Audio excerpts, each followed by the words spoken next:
can't I pull passenger trains too? You're too impatient, they said. You'd be sure to leave something behind. Rubbish, said Thomas.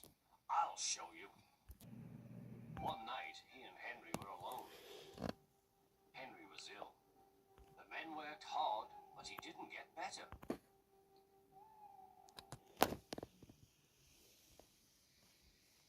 He felt just as bad next morning. Henry usually pulled the first train, and Thomas had to get his coaches ready. If Henry is ill, he thought, perhaps I shall pull his train.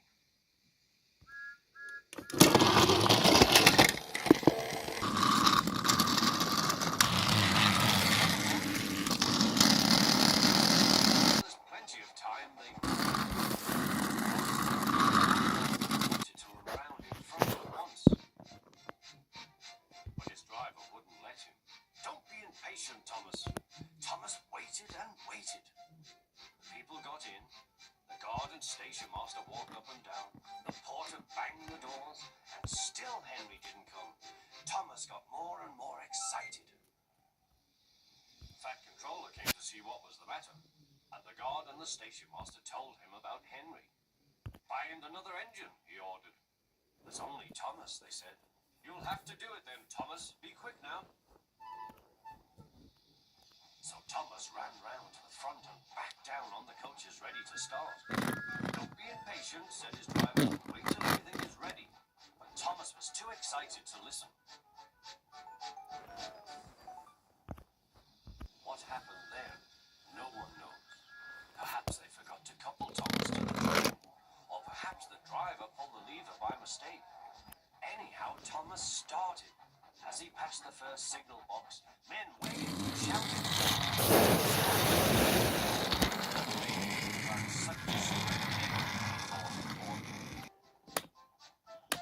Henry says it's hard to pull trains, but I think it's easy. He puffed, pretending to be like Gordon.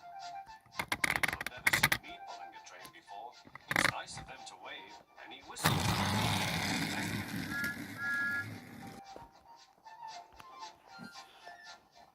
Then he came to a signal and dinged him. Bother, he thought. I must stop, and I was going so nicely too. What a nuisance signals are. He blew an angry peep peep on his whistle. The signalman ran up. Hello, Thomas, he said. What are you doing here? I'm pulling a train, said Thomas. Can't you see? Where are your coaches then? Thomas looked back.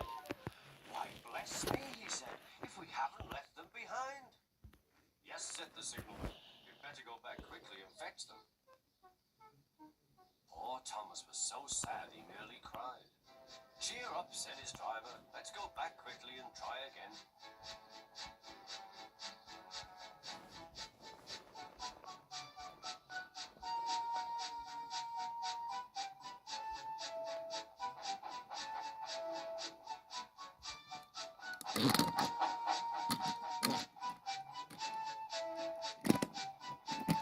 At the station, all the passengers were talking at once. They were telling the fat controller what a bad railway it was. When Thomas came back, they saw how sad he was and couldn't be cross. He was coupled to the train, and this time he really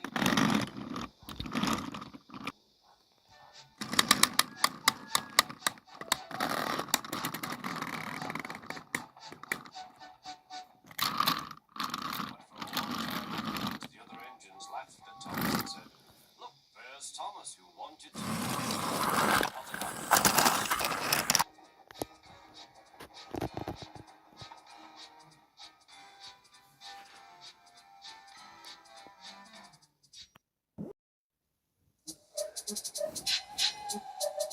Thomas the Tank Engine wouldn't stop being a nuisance. Night after night he kept the other engines awake. I'm tired of pushing coaches. I want to see the world. The other engines didn't take much notice, but Thomas was a little engine with a long tongue.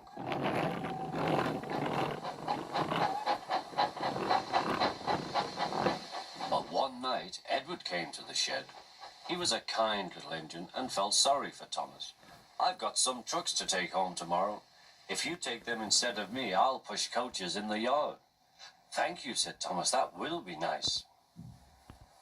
Next morning, Edward and Thomas asked their drivers, and when they said yes, Thomas ran off happily to find trucks.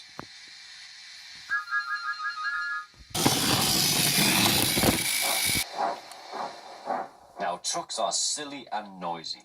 They talk a lot and don't attend to what they are doing. And I'm sorry to say they play tricks on an engine who is not used to them. Edward knew all about trucks. He warned Thomas to be careful, but Thomas was too excited to listen.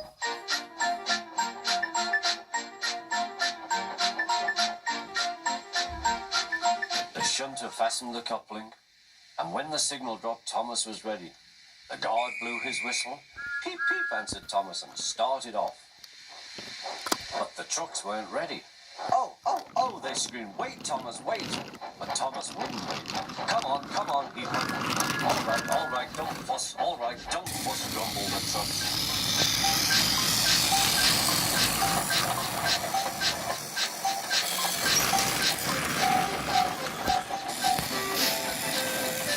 Thomas began going faster and faster. He whistled as he pushed through Henry's tunnel.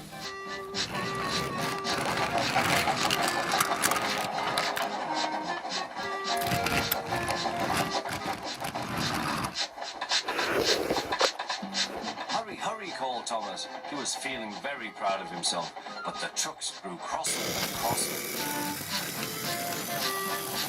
At last, Thomas slowed down as he came to Gordon's Hill.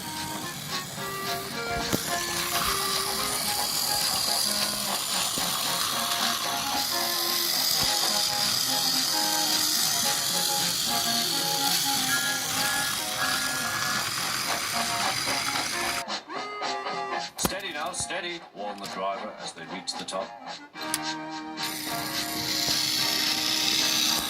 began to put on the brakes. We're stopping, called Thomas. No, answered the trucks, bumping into each other. Go on. Before the driver could stop, they had pushed Thomas down the hill and were rattling and laughing behind him. Poor Thomas tried hard to stop him and make him go too fast. Stop pushing, he hissed, but the trucks took no notice. Go on, they giggled in their silly way.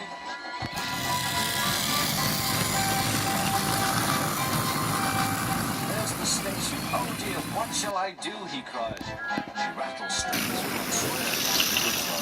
Thomas shut his eyes. I must stop. When he opened his eyes, he saw he had stopped just in front of the buffers. There watching him was the Fat Controller. What are you doing here, Thomas, he asked.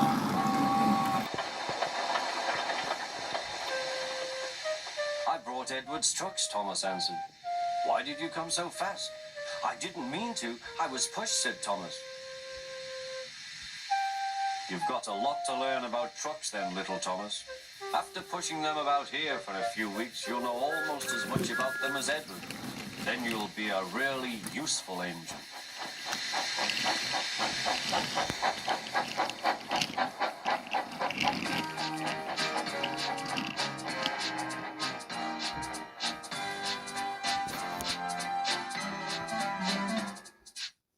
You could save on your energy bill.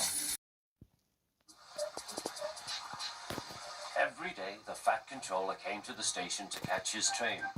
Hello, he always said to Thomas. Remember, don't be impatient, Thomas. You can never be as strong and fast as Gordon, but you can be a really useful engine. Don't let the silly trucks tease you. There were lots of them. Thomas went very hard, pushing and pulling them into place.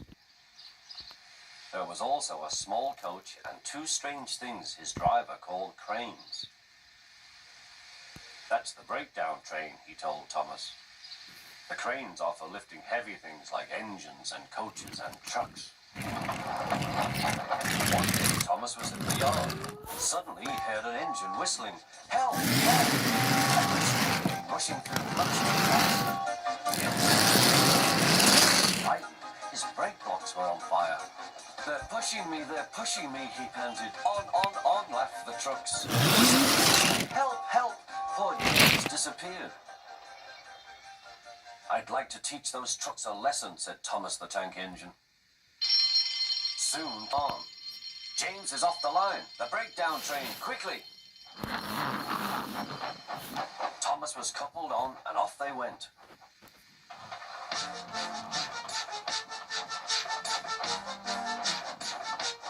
Thomas worked his hardest. Hurry, hurry, hurry, he puffed. He wasn't pretending to be like Gordon. He really meant it. Bother those trucks and their tricks. I hope poor James isn't hurt.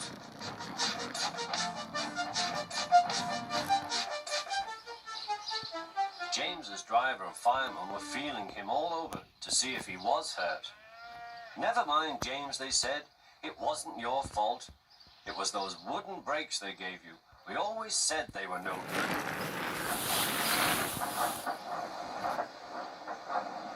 Thomas pushed the breakdown train alongside. Then people got their trucks out of the way. Oh dear, they groaned.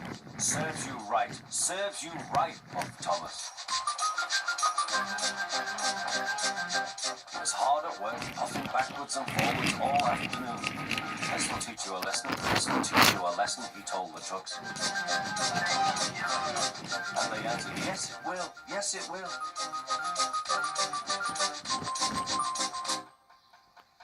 They left the broken trucks. Then with 2 cranes, they put James back on the rails.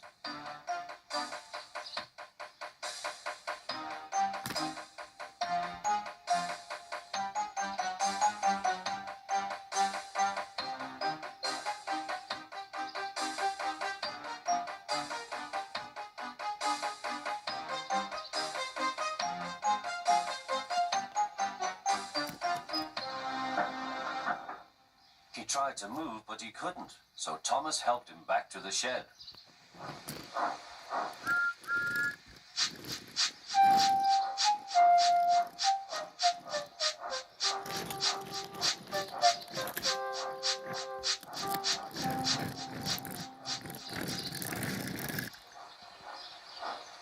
The Fat Controller was waiting anxiously for them. Well, Thomas, he said, I've heard all about it and I'm very pleased with you. You're a really useful engine. James shall have some proper brakes and a new coat of paint. And you shall have a branch line all to yourself. Oh, thank you, sir, said Thomas. Now Thomas is as happy as can be. He has a branch line and 2 coaches called Annie and Clarabelle. He puffs proudly backwards and forwards with them all day.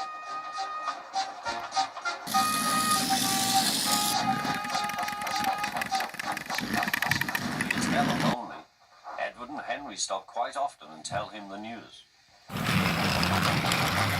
is always in a hurry, but never forgets to say poop poop, and Thomas always whistles peep peep in return.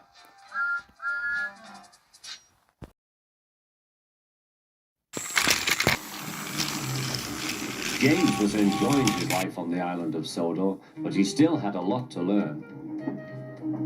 You're a special mixed traffic engine, said the Fat Controller. You can pull coaches or trucks quite easily, but you must learn by your mistakes. James knew what the Fat Controller meant.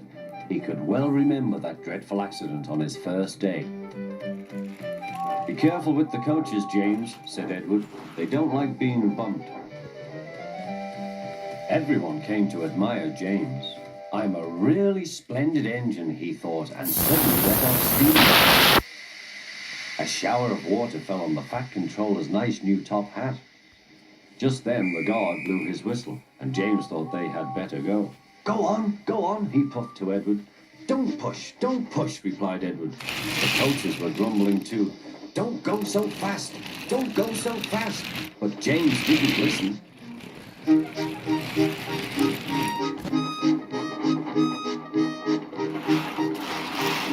When at last they stopped at the next station, 2 coaches were beyond the platform. They had to go back to let the passengers out. But no one seemed to know about the Fat Controller's top hat, though James felt happier. Presently they came to the station where Thomas was waiting with his 2 coaches. Hello, James, said Thomas. Feeling better? That's right. Oh, that's my guard's whistle. I must go. I don't know what the Fat Controller would do without me to run this branch line. And he puffed off importantly. Edward and James passed the field where James had had his accident. The fence was mended and the cows were back again.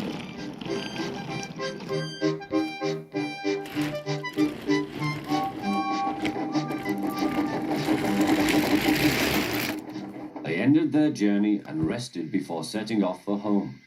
James was still wondering what the Fat Controller would have to say about his top hat.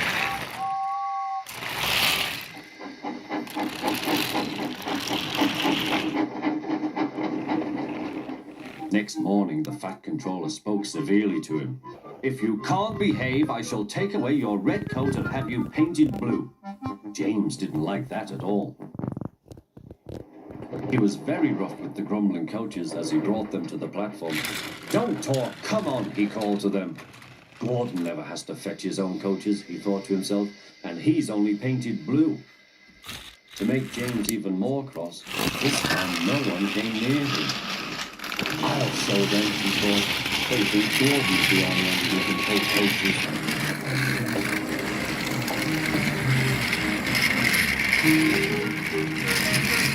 "Hurry, hurry, hurry," puffed James. "You're going too fast, you're going too fast," replied the coaches. James laughed and tried to go faster, but the coaches wouldn't let him. "We're going to stop," they said. "We're going to stop."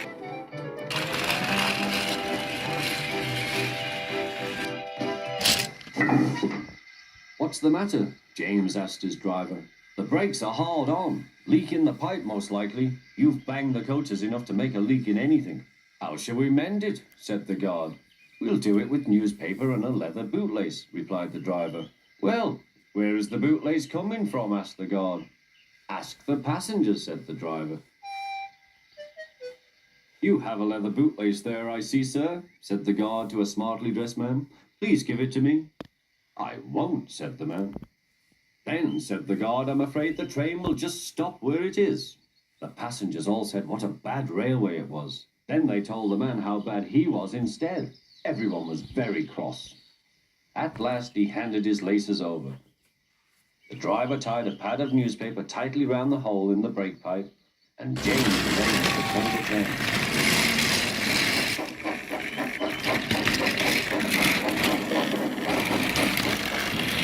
But he was a sadder and wiser James, and took care never to bump coaches again.